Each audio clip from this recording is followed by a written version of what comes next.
সাভারে ৫ খুনে জড়িত সন্দেহে ভবঘুরে সাইকো সম্রাটকে আটক করে জেল হাজতে পাঠিয়েছে সাভার মডেল থানা পুলিশ।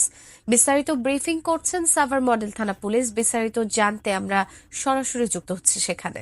আরেকটি মৃতদেহ পুরুষের, তার বয়স আনুমানিক 20 থেকে 25 বছর হবে।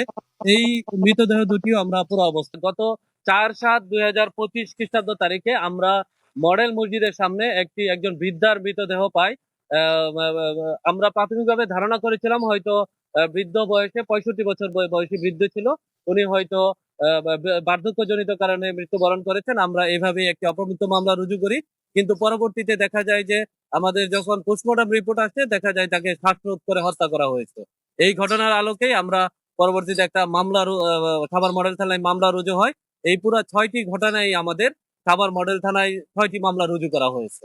আমরা যে ঘটনার আগের দিনও আমাদের যে ওই ইন্সপেক্টর অপারেশনের নেতৃত্বে একটা টিম যারা এখানে অবস্থান করে তাদের জিজ্ঞাসাবাদ করছে এবং তাদের কোনো সন্দেহজনক কোনো কিছু তাদের চোখে পড়ে কিনা এই বিষয়গুলো তাদেরকে আমরা জিজ্ঞাসাবাদ করি।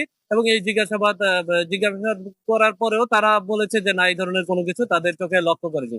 কিন্তু দুর্ভাগ্যজনক, আমরা যাদের জিজ্ঞাসাবাদ করেছিলাম তাদের মধ্য থেকেই আমরা 18 তারিখ দুপুরবেলা, আপনারা জানেন যে দুপুরবেলা আমরা 2 জনের মৃতদেহ আমরা এখানে পাই। এই মৃতদেহগুলা পাওয়ার পর আমরা যেহেতু সিসিটিভি ফুটেজ আছে, আমরা সিসিটিভি ফুটেজ গুলা বিশ্লেষণ করি এবং আমরা সিসিটিভি ফুটেজে বিশ্লেষণ করে একজনের অবয়ব আমরা লক্ষ্য করি, যাকে যাকে আমাদের সন্দেহের তালিকায় নিয়ে আসি এবং তার নাম সে মশিউর রহমান খান উর্ফে সম্রাট বলে তাকে নিজেকে পরিচয় দেয়। আমরা তাকে আমাদের হেফাজতে নিয়ে আসি। হেফাজতে আনার পর আমাদের যে টিম রয়েছে অফিসার ইনচার্জের নেতৃত্বে, এবং এখানে সবার সার্কেল অফিসার হচ্ছেন, অফিসার ইনচার্জ, ইন্সপেক্টর তদন্ত অপারেশন সহ আমাদের সকলেই আমরা ইন্টেন্সিভলি তাকে জিজ্ঞাসাবাদ করি।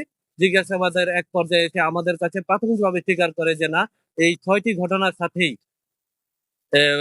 সম্রাট মশিউর রহমান খান উর্ফে সম্রাট নিজেকে নিজে এটার সাথে জড়িত আছে বলে আমাদের কাছে প্রাথমিকভাবে সে স্বীকার করে। আমরা তাকে ইতিমধ্যে বিজ্ঞ আদালতে আমরা প্রেরণ করেছি। আমরা প্রায় 10 দিনের রিমান্ড চেয়েছি। ৫ খুনের আসামি সাইকো সম্রাটকে আদালতে রিমান্ডের জন্য আবেদন করা হয়েছে। রিমান্ডে জিজ্ঞাসাবাদে হয়তোবা বের হয়ে যাবে আসল রহস্য।